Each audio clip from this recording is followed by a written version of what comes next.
Please welcome Sophie to the stage to read from her story, Sacred Morning to the Stars.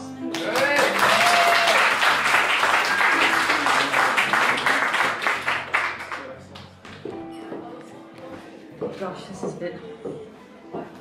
Okay. All I'm going to say about this is it's set back in the 1980s. Okay. My mother wasn't always drunk, but that's like saying it doesn't always rain in a rainforest or it's not always snowing in Alaska.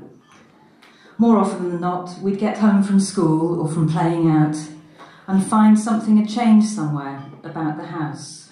A new animal sleeping or pacing around in the sitting room, or a half-painted chair in the garden, perhaps a new lodger moved into one of the bedrooms, or a pan of pig food boiled dry, the kitchen full of greasy smoke, and whatever animal or animals were in there whining and snorting and freaking out. Somewhere within a 1 or 2 mile radius, my mother would be lying face up to the sky, as if she'd been doing star jumps and had frozen as she fell. In the garden, in the paddock, a barn, or anywhere around our tiny little village. Then came the regular kind of hide and seek we played, when 2 of us 3 kids, usually me and my younger brother, would go off and find her, shake her until she stopped snoring, get her to stand and do the wobbling walk back to the house, while the other one, usually my older sister, would get the tea, clean up and feed whatever animal or animals needed feeding. Then we'd all disappear to our separate rooms.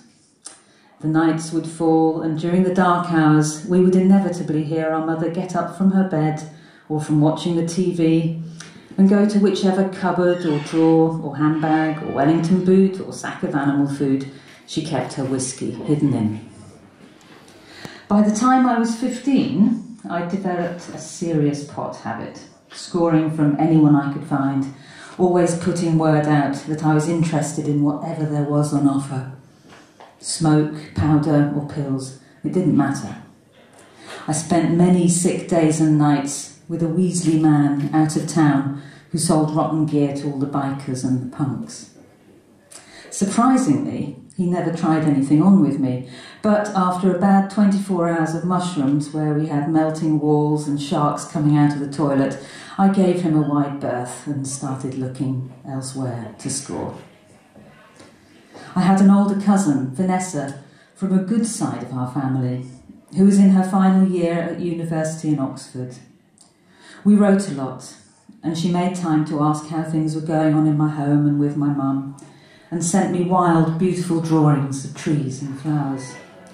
She said the gear in Oxford was superb. It was what made life worth living. So early one morning, during the summer holidays, I took my mother a cup of tea in bed and told her I'd be going away for an indefinite break to recharge my batteries. My mother held the mug with trembling hands, and I could see the top of a whiskey bottle tucked down between the side of her bed and the table. "All right then, darling," she said, with a voice as shaky as her hands.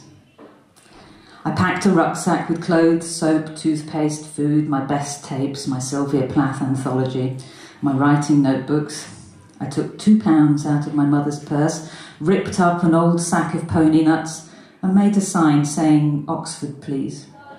I kissed all the various animals, especially my dog.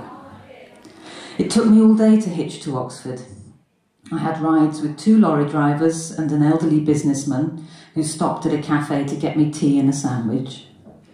He took me straight to the address I had for Nessa, a cold, damp terrace on the Cowley Road with a large buddleia in the front garden and a couple of bikes leaning against the rotting wooden fence. The businessman patted me on the knee and gave me £5, saying he wanted me to get the bus back home straight away with it.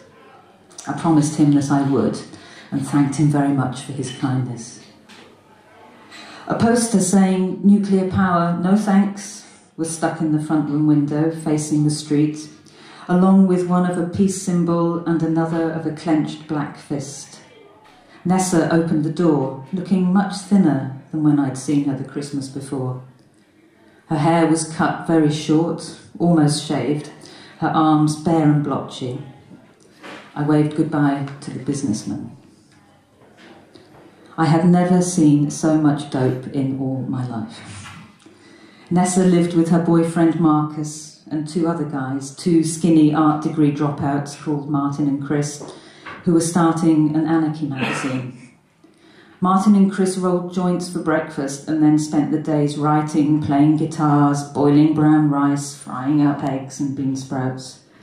Every day the kitchen was filled with hash smoke and the smell of the gas from the cooker, and the boiling rice steamed up all the windows until we joked that we were in a yellow submarine. We made up songs about kelpies and sirens and mermen, calling us away from the oppression of the establishment and into a new, silent, salty universe. We were sick and tired of it all. Ness's dissertation deadlines, my repressive, sexist school and all the idiots in it, the whole oppressive culture of exams, the Falklands War, nuclear power, terrible pop music, fascist Thatcher. We needed the freedom to express ourselves, to explore our ideologies away from hierarchical Orwellian institutions. But our anger had nothing substantial to cling to. We raged into smoky air, our furious words gathering a curious sort of form, but then sliding uselessly away like the condensation on the kitchen windows. I knew it had to be more than gravity keeping us flattened and impotent, and it especially seemed to me that the simple possession of a white skin, a greater age, and a penis was all it took to properly control and oppress. Vanessa had been given a car for her 21st birthday, and after 3 or 4 days in the house, we decided to drive to Cornwall to a holiday cabin belonging to Marcus's family and take some acid. I'd read a lot of Aldous Huxley and Carlos Castaneda and was convinced that psychedelics were the key to unlocking the true power and magic of the mind, and therefore the solution to all that was wrong and evil with Western so-called civilization. This wild, isolated hut would be the perfect place to journey into the depths of our psyches and fully connect with the power of nature. Nessa called up her dealer friend, and by the end of the evening, we had an ounce of Moroccan hash, a cap of thick Lebanese oil, and 5 small tabs of blotting paper, each with a tiny sunshine imprinted onto it. If you want to hear the rest of that, buy the book. Thank you. Thank you.